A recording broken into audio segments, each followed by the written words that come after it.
I didn't know it yet, but I was about to go all in on something I didn't understand. Not because I believed in anything, not because I had a plan, not because I thought I was becoming someone new. I wasn't trying to become anything. I was just curious.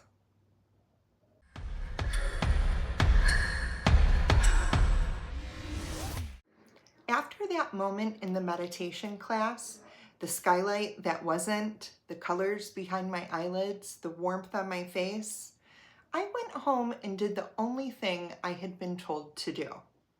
Meditate every day and see what happens. No instructions, no doctrine, no goal. Just see what happens. And something was happening. Meditation became a kind of drug, not in a numbing way, but in a widening way. My awareness felt broader. My attention felt different. Something in me was rearranging. And I wanted more. More of what? I really had no idea.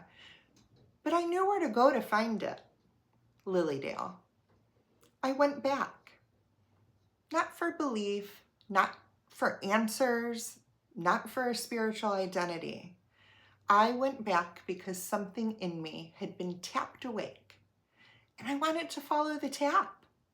And Lilydale, that strange, historic, alive little place, was where the tap had happened. Lilydale is the kind of place where history doesn't sit still. The old growth forest feels like it's listening. The willow tree by the lake looks like it's been keeping secrets for a century.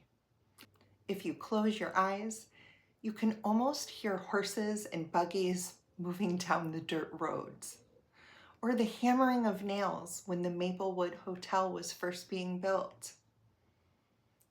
I'm a sucker for history, and this place had a lot of it. But it wasn't just the history. It was the energy. Not comforting, not creepy, just alive. Like the unseen world was more active there, more available, more willing to be noticed.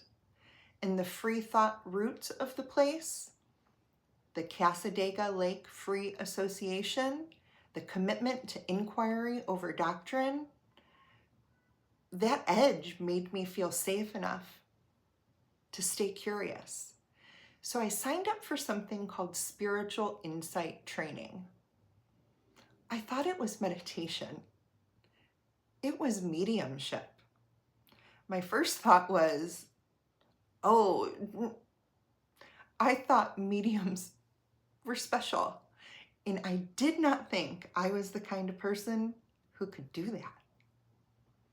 I was a spiritual atheist in a room full of people who seemed to know something that I didn't. The first exercise was simple. Walk around the room, make eye contact with someone, say, I don't know why I'm telling you this, but, and then speak whatever comes to mind. I thought, this is ridiculous. I'm ridiculous.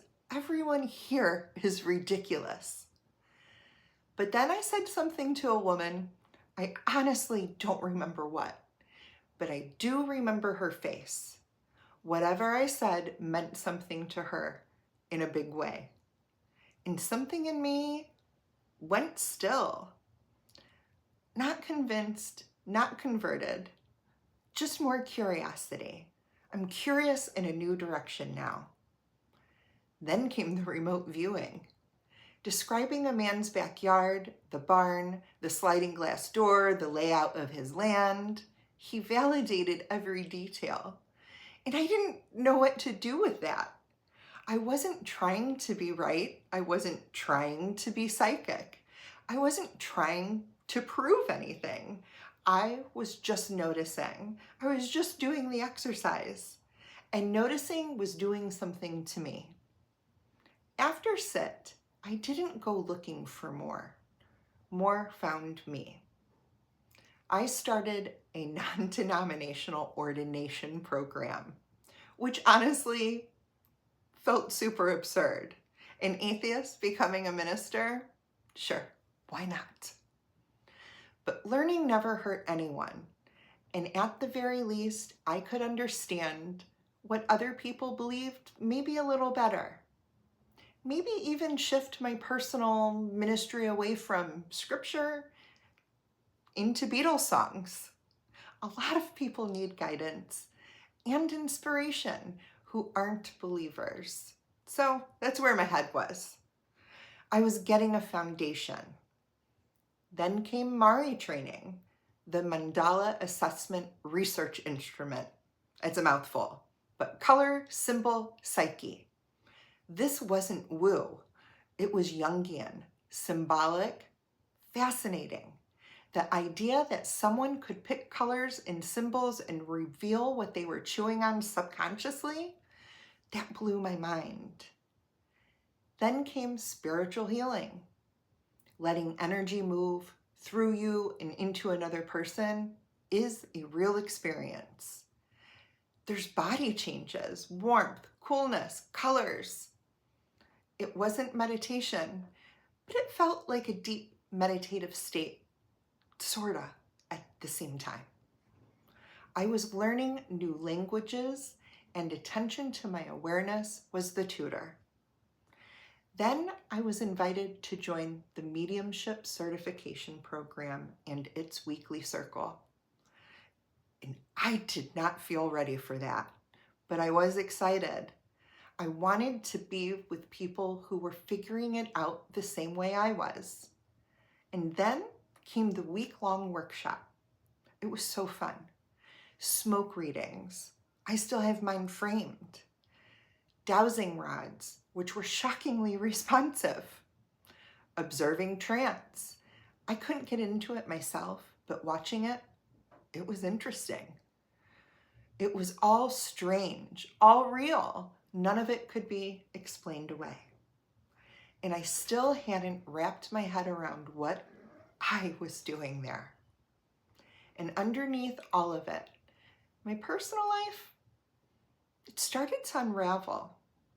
I sensed that my then husband was going to relapse if he hadn't already. I knew the promise I kept. I dreaded the confirmation I knew was coming. So while my awareness was widening, my marriage was cracking. Both were true, both were happening, both were rearranging me. Here's the truth of those 18 months. I didn't go looking for a path. I went looking for a pause. And instead, I found myself all in on something I didn't understand. Because awareness was already happening and curiosity was enough. I wasn't becoming someone new. I was becoming someone aware. I wasn't entering a spiritual world. I was noticing the one I was already in. If you're watching this and you've had moments like these, moments where something in you widens before you have the language for it, you're not imagining it. Awareness doesn't begin, it reveals itself. You don't need belief, you don't need certainty, you don't need a plan. You don't need to feel good enough. You just need curiosity, honesty. You need to place your attention. You're not late, you're not wrong, you're not behind. You're becoming aware of a reality you've always been in. Okay, before I sign off, I want to show you my smoke reading. I didn't take it out of the frame, so there might be a bit of a glare. This, I made it for myself in that workshop I mentioned, and who knows, maybe you'll spot your own little message in it too. We can't see it. That's a bummer. Maybe you can. Maybe you can see. There we go. And get that light off of there. Anyways, what do you see?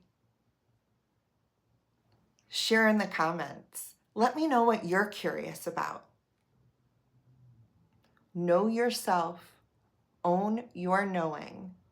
Trust your good work. That's the whole spell.